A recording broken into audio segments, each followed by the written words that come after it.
Hello दोस्तों, नमस्कार। आप सबका स्वागत है हमारे चैनल पर। मैं हूं राजन साहू और आज हम बात करने वाले हैं भारतीय संविधान की कुछ जो महत्वपूर्ण विशेषताएं हैं, प्रमुख विशेषताएं हैं, उस पर हम लोग आज चर्चा करेंगे। जैसा कि आप जानते हैं कि जो भारत का संविधान है अपने आप में एक अद्वितीय संविधान है और उस संविधान में उन तमाम प्रकार की विशेषताओं को समाहित किया गया है जो विश्व के अन्य संविधानों में आपको देखने को नहीं मिलेगी। जैसा आप लोग जानते हैं कि जो प्रारंभिक अर्हता परीक्षा उत्तर प्रदेश अधीनस्थ सेवा चयन आयोग की होने वाली है, उसमें भारतीय संविधान की विशेषताएं करके एक टॉपिक जोड़ा गया है। तो आज की हम क्लास में इसको डिस्कस करेंगे और समझेंगे कि भारतीय संविधान में कौन कौन सी ऐसी प्रमुख विशेषताएं हैं और उन विशेषताओं के साथ भारतीय संविधान में उन विशेषताओं का क्या प्रभाव है। चलिए हम लोग समझते हैं सबसे पहले संविधान के बारे में थोड़ा सा। संविधान, जैसा कि आप लोग जानते हैं कि भारत में अंग्रेजी शासन था। अंग्रेजी शासन, ब्रिटिश शासन जाने के बाद एक ऐसे सिस्टम का निर्माण होता है, उसमें संविधान सभा की संरचना तैयार की जाती है और उसमें देखा जाता है कि संविधान बनाया जाए और उसके बाद संविधान सभा निर्माण करती है संविधान का।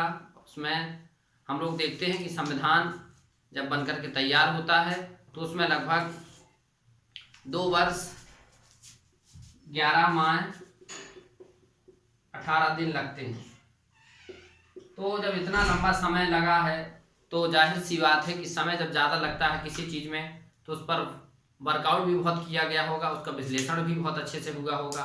तो इसी के साथ एक पॉइंट निकल के आता है कि जो भारतीय संविधान है वो विस्तृत है। मतलब भारतीय संविधान एक ऐसा संविधान है जो लिखित होने के साथ साथ विस्तृत है। जैसा मैंने बताया आपको कि लिखित, पहली विशेषता जो हमारी है, सबसे बड़ी विशेषता यही है कि जो संविधान है लिखित और विस्तृत है। इसमें सबसे बड़ी चीज ये है कि जो संविधान लिखा गया 2 वर्ष 11 माह 18 दिन में, लिखने का जब कार्य संपन्न हुआ तब देखा गया, तो लिखने के बाद जब देखा गया बनकर के तैयार हुआ तो उसमें भाग जो थे, भाग ही 22 बनकर के तैयार हुए। आर्टिकल लगभग 395 आर्टिकल थे उस समय, और शेड्यूल जो अनुसूचियां बोलते हैं उनकी संख्या 8 थी। मतलब अब आप अंदाज लगाएंगे कि जब विस्तृत होने के पीछे कारण भी है, जब आर्टिकल ही 395 हैं और उसमें भाग 22 भाग दिए गए हैं, अनुसूचियां भी 8 हैं, तो इससे मतलब निकलता है हमारा कि जो भारत का हमारा संविधान है वो अपने आप में लिखित के होने साथ साथ बहुत विस्तृत है। उसमें हर एक पॉइंट पर चर्चा की गई है। ये जो आर्टिकल हैं, जो भाग और अनुसूचियां हैं, दर्शाती हैं जो भारत का संविधान है अपने आप में एक विस्तृत संविधान है। दूसरा हमारा पॉइंट है, जैसे हमारा संविधान विस्तृत है, लिखित है, इसमें एक चीज और जुड़ती है। दूसरा जो हमारा पॉइंट बनेगा, कठोर और लचीला। मतलब हम लोग कॉम्बिनेशन लेकर के चल रहे हैं तब ताकि आपको समझने में परेशानी ना हो और आप बात को बहुत अच्छे से समझ पाएं। कठोर और लचीला, जैसा कि संविधान था उस समय बना, उसमें कुछ ऐसे प्रावधान किए गए जो कठोर थे, कुछ ऐसे प्रावधान भी किए गए, कुछ लचीले प्रावधान। मतलब उन प्रावधानों को समय के साथ साथ परिवर्तनीय किया गया, मतलब उसमें कुछ परिवर्तन किया जा सकता है। कठोर में भी परिवर्तन किया जा सकता है, लेकिन कठोर का मतलब ही समझेंगे कि उसकी जो प्रक्रिया होगी वो कठिन होगी। तो इसमें हम लोग क्या समझेंगे कि जो भारत का संविधान है कुछ ऐसे उसके आर्टिकल दिए गए हैं जो कठोर हैं और कुछ ऐसे आर्टिकल हैं जो बहुत लचीले हैं। जैसा कि राज्यों की जो स्थापना के बारे में प्रावधान है और भी कई ऐसे आर्टिकल हैं जिनमें संशोधन बहुत जल्दी नहीं हो सकता है और कुछ ऐसे आर्टिकल हैं जिनमें संशोधन बहुत जल्दी हो जाता है। इसलिए जो भारतीय संविधान है कठोर और लचीला के बीच में समन्वय बनाया हुआ है, मतलब इनके बीच एक बॉन्डिंग है, कठोर भी है और लचीला है, ना तो ज़्यादा कठोर है और ना ज़्यादा लचीला है, बीच का है। तो ये था हमारा दूसरा पॉइंट। तीसरा पॉइंट इसमें एक बहुत महत्वपूर्ण चीज़ है, हमारे जो संविधान है उसमें प्रस्तावना का वर्णन किया गया है, बताया गया है प्रस्तावना के माध्यम से कि जो हमारा संविधान है किस प्रकार का होगा। प्रस्तावना ज़्यादातर संविधानों में देखा गया, और भी विश्व के संविधान हैं, लेकिन जो भारत की संविधान की प्रस्तावना है ये अपने आप में अनूठी है, अलग है। ये संविधान का जो पूरा जितने भी उसमें चीज़ें दी गई हैं, हम लोग जो संविधान पूरा लिखा गया है उसका जो सार है, उसका जो एक प्रकार से कुंजी का है कि जैसे किसी चीज़ का मेन पेज उसकी चीज़ की विशेषता बता देता है, ऐसे ही प्रस्तावना है। और इस प्रस्तावना में उन सभी चीज़ों को समाहित किया गया है कि जो संविधान के बारे में आप लोग अच्छे से समझ पाएँ और उसके बारे में आप लोग एक ऐसी कल्पना कर पाएँ कि हमारा संविधान ऐसा होगा, ऐसा संविधान हमारा है। तो इसमें प्रस्तावना में कुछ ऐसे पॉइंट भी दिए गए हैं जिसको हम लोग देखेंगे। प्रस्तावना में जैसे भारत को गणतंत्र वर्ण दिया गया है, इसी में लोकतंत्र वर्ण की चर्चा की गई है, इसी में संप्रभु राष्ट्र की चर्चा की गई है। यही सब पॉइंट इसमें महत्वपूर्ण है जो हमारी प्रस्तावना में दिए गए हैं। तो हम लोग देखेंगे गणतंत्र जिसको बोलते हैं अंग्रेजी में रिपब्लिक, मतलब जनता का बार बार चुना जाना, पब्लिक मतलब जनता का, लोगों का, पब्लिक के माध्यम से जो गण बनेंगे, गणराज्य बोला जाएगा। गणतंत्र है हमारा देश, एक गणतंत्रात्मक राज्य है, और एक गणतंत्रात्मक राज्य में जो वंशानुगत बात हम लोग इंग्लैंड के संविधान में देखते हैं वो ऐसा नहीं है। यहाँ पर लोगों के द्वारा चुने हुए प्रतिनिधियों के माध्यम से भारत का जो राष्ट्रपति होगा, अध्यक्ष होगा, उसका निर्वाचन किया जाएगा। इसमें दूसरा पॉइंट है लोकतंत्र। लोक मतलब लोगों का तंत्र, लोगों के द्वारा चलने वाली जो सिस्टम होता है उसको लोकतंत्र बोलेंगे। इस लोकतंत्र में जनता के द्वारा प्रत्यक्ष रूप से चुने गए प्रतिनिधि होंगे और वो जाकर के देश के संविधान में जो वर्णन किया गया है उसके तहत देश के विभिन्न जो जैसे राज्यसभा, लोकसभा में जाकर के कार्य करेंगे और प्रतिनिधि के रूप में जहां से चुनकर के आए हैं उनका प्रतिनिधित्व करेंगे। इसमें अगला पॉइंट है हमारा संप्रभु। जैसा कि जानते हैं कि संप्रभु ये वर्ड हम लोग राजनीति विज्ञान में देखते हैं, तो इसका मतलब होता है कि इस राजनीति में यदि कोई देश है तो उसके लिए सबसे आवश्यक तत्व की जो आवश्यकता होती है वो संप्रभु होती है। एक संप्रभु राष्ट्र ही अपने सर्वांगीण विकास, अपने देश के विकास की बात कर सकता है, क्योंकि संप्रभुता से एक ऐसा माहौल क्रिएट होता है जो देश को स्वतंत्र करता है, अपने किसी भी निर्णय लेने के लिए उसको स्वतंत्र रखता है। और इस संप्रभुता का मतलब ही यही होता है कि जो देश है उसके अपने खुद के नियम कानून होंगे और उनके साथ साथ वो किसी भी चीज़ पे आंतरिक और बाहरी दोनों भी जो निर्णय होंगे वो अपनी समझ से लेगा, किसी दूसरे पर निर्भर नहीं रहेगा, मतलब अपने आप में निर्भर है, किसी दूसरे के हस्तक्षेप उसमें नहीं होगा। इसी को संप्रभुता कहते हैं। सम मतलब समान, अपनी प्रभुता, अपने देश राज्य पर हमारी खुद का प्रभुत्व होगा, ऐसी संप्रभुता का वर्णन किया गया है हमारी प्रस्तावना में। इसमें हम लोगों ने अभी तक देखा प्रस्तावना से पूर्व कठोर, लचीला, विस्तृत और लिखित। इसमें प्रस्तावना के बाद हम लोग वर्णन करते हैं, इसमें कुछ लोगों को मूल अधिकार भी दिए गए हैं। हमारा जो चौथा पॉइंट समझेंगे हम लोग, मूल अधिकार। हमारे संविधान की जो सबसे अच्छी खासियत है इसमें मूल अधिकार दिए गए हैं, मतलब जनता को अपने अधिकार की बात की गई है, मतलब अपने अधिकार हम मांग सकते हैं, हमारे क्या अधिकार हैं, संविधान में इनका वर्णन किया गया है। और ये संविधान की एक बहुत बड़ी विशेषता है जो समाज के प्रत्येक वर्ग के लिए इसमें उल्लेख किया गया है और सबके लिए समान रूप से जो न्याय, स्वतंत्रता, समानता, इन सब का वर्णन किया गया है। तो ये हमारा मूल अधिकार में किया गया है। जब हम मूल अधिकार की क्लास करेंगे तो उसमें हम लोग मूल अधिकार के बारे में अच्छे से समझेंगे और मूल अधिकार पर जो हमारी अगली क्लास होगी उसमें हम लोग एक एक मूलाधिकार समझेंगे। जैसा कि मूलाधिकार आर्टिकल 12 से 35 तक दिए गए हैं, तो इन सब मूल अधिकारों को हम लोग नेक्स्ट क्लास में पढ़ने वाले हैं। आज हम लोग बात कर रहे हैं सिर्फ संविधान की विशेषताओं के बारे में। आगे हम लोग देखेंगे राज्य के नीति निर्देशक तत्व। राज्य के नीति निर्देशक तत्व, राज्य के नीति निर्देशक तत्व। अभी तक हम लोग ने अपने अधिकारों की बात की। अब इसमें राज्य के लिए प्रावधान भी किया गया है कि राज्य अपने लोगों के लिए, अपनी जो जनता है उसके लिए क्या क्या कार्य करे। उनको इंगित भी किया गया है कि आपको क्या कार्य करना है जिससे लोगों का विकास हो, लोगों के बीच किसी प्रकार का भेदभाव, असमानता की बात ना हो। आगे हम लोग देखेंगे भारत की जो सरकार है वो संसदीय सरकार है। कैसी संसदीय व्यवस्था है भारत में। मतलब यहाँ पर संसदीय व्यवस्था का मतलब संसद से है, और संसदीय व्यवस्था मतलब चुने हुए प्रतिनिधियों के माध्यम से सरकार चलेगी। और वो चुने हुए प्रतिनिधि, जैसा कि आप लोग जानते हैं, लोकसभा और राज्यसभा, इनमें प्रतिनिधि चुने जाते हैं और ये जो हमारी संसदीय व्यवस्था है उसके तहत कार्य करेंगे।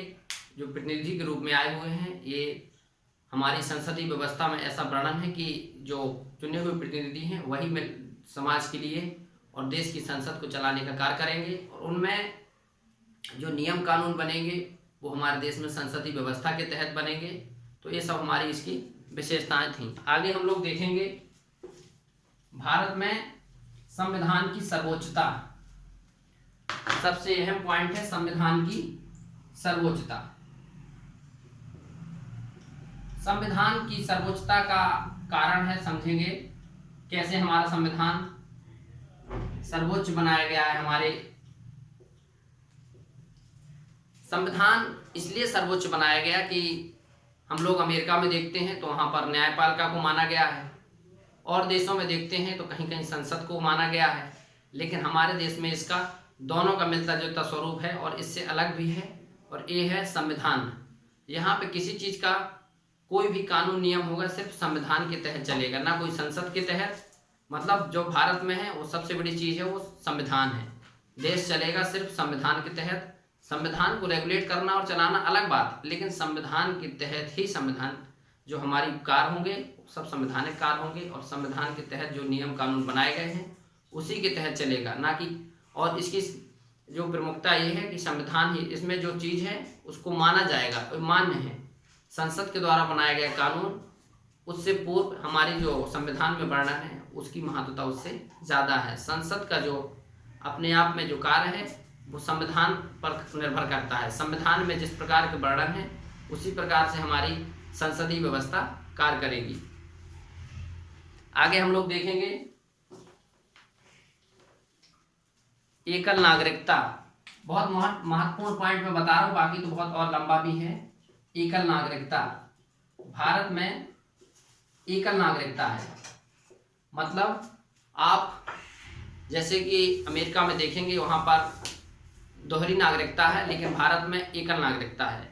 और इस एकल नागरिकता के पीछे कारण है कि भारत में जो राज्य हैं, जो संघ के सदस्य बने हुए हैं, ये अपने आप में एक भारत की अनोखी सिस्टम है कि जैसे कि आप राज्य के नागरिक हैं तो देश के भी नागरिक होंगे। इस चीज़ का भारत के संविधान में वर्णन है और बताया गया कि जो भारत की नागरिकता होगी सिर्फ एकल नागरिकता होगी। मतलब आप किसी राज्य के सदस्य हैं, किसी प्रदेश के हैं, तो आप देश के भी नागरिक होंगे।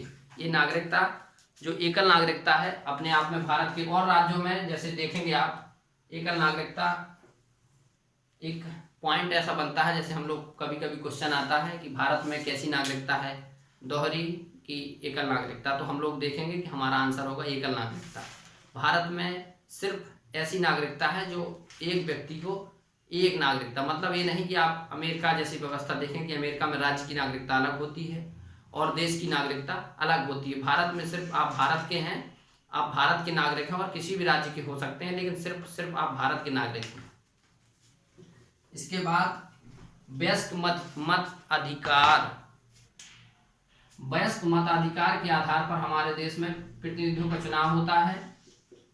इसकी विशेषता है हमारे संविधान की कि इसमें जो भी निर्वाचन होगा वो वयस्क मताधिकार के आधार पर होगा। अब इस वयस्क मताधिकार को हम लोग समझेंगे।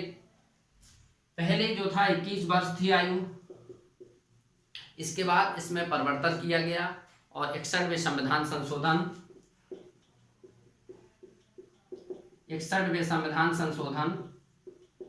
1989 के द्वारा 18 वर्ष कर दी गई, मतलब 21 वर्ष से 18 वर्ष कर दी गई। वयस्क मताधिकार 18 वर्ष की उम्र का कोई भी नागरिक अपने वोट दे सकता है और अपने प्रतिनिधि का चुनाव कर सकता है। ये था हमारा एक वयस्क मताधिकार के बारे में। अब हम लोग आगे देखने वाले हैं। हमारे संविधान में बहुत सारी विशेषताएं हैं, यदि हम लोग पढ़ेंगे तो बहुत सारी। अभी तो इन लोगों को बहुत शॉर्ट हम लोग बता रहे हैं, ये जो बहुत महत्वपूर्ण है। ऐसी ढेर सारी। एक चीज इसमें जोड़ा गया है जो पहले नहीं था, मूल कर्तव्य।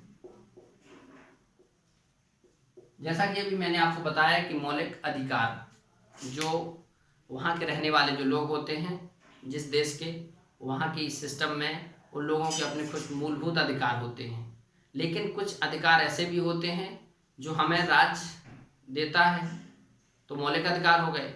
कुछ ऐसे राज्य होते हैं, अधिकार होते हैं कि उनको हम कर्तव्य के रूप में देखते हैं, इसी को हम लोग बोलते हैं मूल कर्तव्य। हमारे कुछ कर्तव्य होते हैं, क्योंकि हमें कोई अधिकार दिया जाता है तो हमारा कर्तव्य भी बनता है कि हमको ऐसा कार्य नहीं करना चाहिए। इसलिए हमारे संविधान में एक ऐसी चीज को जोड़ा गया है, हालांकि पहले नहीं था जब संविधान बना। उसके बाद 1976 में 42वें संविधान संशोधन 1976 में इसको जोड़ा गया है और इसमें मूल कर्तव्य, जो हमारे 10 मूल कर्तव्य जोड़े गए थे।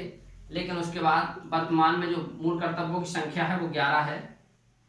हमारे कर्तव्य जो जोड़े गए हैं इस संविधान को एकदम अलग करते हैं। लोगों के कर्तव्य भी निर्धारित किए गए हैं, राज्य को अधिकार भी दिया गया है नीति निर्देशक तत्वों के माध्यम से, और नागरिकों को भी मूल अधिकार दिए गए हैं। ये सब हमारे संविधान की अनोखी विशेषताएं हैं।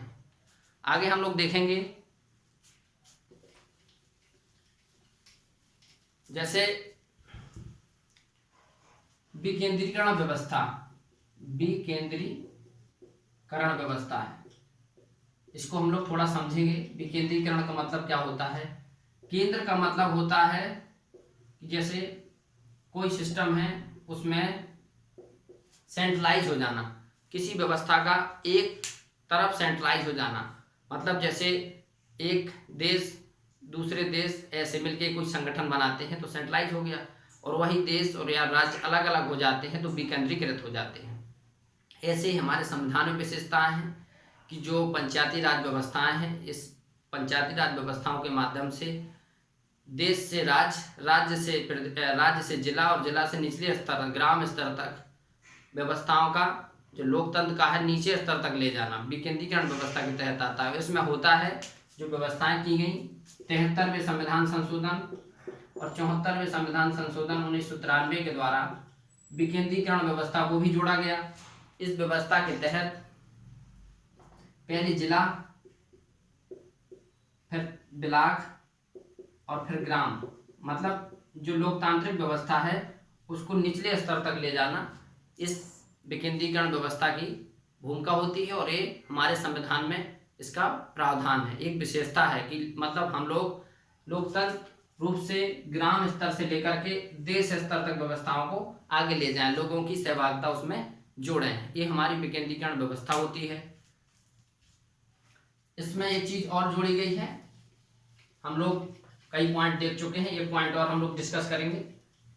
जैसे कि अल्पसंख्यकों को भी इसमें ख्याल रखा गया है। अल्पसंख्यकों का वर्णन किया गया है इसमें, मतलब कि उनके बारे में प्रावधान किया गया है। अल्पसंख्यकों के बारे में जो हमारे देश में अल्पसंख्यक रहते हैं, जैसे मुस्लिम, बौद्ध, जैन, पारसी, ईसाई, सिख, ये सब जो समुदाय के लोग हैं, धर्म के लोग हैं, ये अल्पसंख्यक वर्ग में आएंगे और इनके लिए कुछ विशेष प्रावधान किए गए हैं। इनके बीच जो इनके खुद के संस्कृति है, इनकी शिक्षा है, इस सब के प्रावधान इसमें जोड़ा गया है। ये थी हमारे संविधान की कुछ महत्वपूर्ण विशेषताएं, और इन विशेषताओं में सबसे बड़ी चीज़ है कि एक चीज़ हम लोगों को समझना है जो सबसे अंतिम में और सबसे महत्वपूर्ण है। हमारे देश में विधि का शासन, ये पॉइंट मैंने इसलिए अंत में लिया ताकि आप लोग समझें कि सबसे महत्वपूर्ण पॉइंट यही है। विधि का शासन मतलब एक नियम के तहत देश की व्यवस्थाओं का चलना, और हमारे देश में विधि का शासन है। इस शासन के तहत सभी प्रकार की संस्थाएं, सभी प्रकार के निकाय कार्य करते हैं। तो हमारे देश की जो संविधान की विशेषताएं थीं, हम लोगों ने देखा कि कठोर है, लचीला है, विस्तृत है, लिखित है, और उसमें मूल अधिकार की बात की गई है, मौलिक कर्तव्य की बात की गई है, नीति निर्देशक तत्वों की बात की गई है, और उसमें कुछ विशेष प्रकार की व्यवस्थाएं जैसे गणतंत्रात्मक व्यवस्था की बात की गई है, संसदीय व्यवस्था की बात की गई है, और उसके साथ साथ त्रिस्तरीय व्यवस्था या विकेंद्रीकरण व्यवस्था की बात की गई है। तो बहुत सारे पॉइंट थे जो मैंने महत्वपूर्ण थे आप सबको डिस्कस किए। आशा करता हूं कि ये बात आप लोग समझ गए होंगे और आप लोगों को वीडियो जरूर समझ में आया होगा। मेरा प्रयास रहेगा कि आप लोगों को अगली क्लास में जो मूल अधिकार है हम लोग उस पर चर्चा करेंगे और समझेंगे कि हमारे संविधान में कितने मौलिक अधिकार या मूल अधिकार हैं और उनका हमारे जीवन पर क्या प्रभाव पड़ता है। धन्यवाद। आप हमारे चैनल से जुड़े रहिए और ऐसे ही हम लोग संविधान की क्लास रोज लेकर के आते हैं। धन्यवाद।